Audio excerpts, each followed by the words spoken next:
অসমীয়া অনা অসমীয়া প্ৰাৰ্থীক লৈ ৰাজ্যৰ ৰাজনীতি হৈ আহিছে গৰম। তেনে সময়তে অৱক্ষয় হ'বলৈ লোৱা অসমীয়া জাতিটোক জগাই তোলাৰ এক সুন্দৰ প্ৰদৰ্শন দেখুৱালে উত্তৰ গুৱাহাটী মহাবিদ্যালয়ৰ শিক্ষাৰ্থীয়ে। উত্তৰ গুৱাহাটী মহাবিদ্যালয়ৰ বাৰ্ষিক সপ্তাহ উপলক্ষে নগৰত উলিওৱা হ'ল এক বৰ্ণিল নিভাঁজ অসমীয়া সংস্কৃতিৰ স্বাক্ষৰ বহন কৰা সাংস্কৃতিক শোভাযাত্ৰা।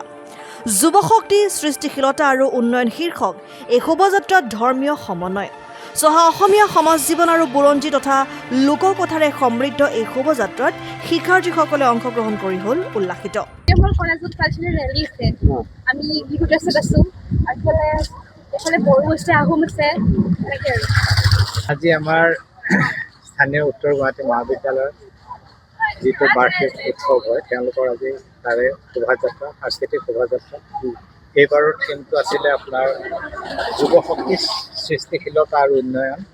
খুব ভাল হৈছে আৰু বিশেষকৈ আমি কওঁ যে নৱপ্ৰজন্মই আমাৰ নতুন সংস্কৃতি, নতুন পাহৰি গৈছে, এইটো নহয়।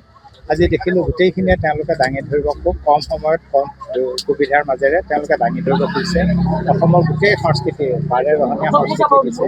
ইয়াৰ উপৰি বেলেগ বিভাগকেইটাই ধৰক পদাৰ্থ বিজ্ঞান, এডুকেশ্যন, তেওঁলোকে নিজৰ নিজৰ দিশত, নিজৰ নিজৰ বিভাগত যিখিনি দেখুৱাব পাৰি কম সময়ত কম সুবিধাৰে গোটেইখিনি তুলিছে আৰু সৰ্ব সুন্দৰ হৈছে বুলি মই ক'ব খুজিছোঁ। আৰু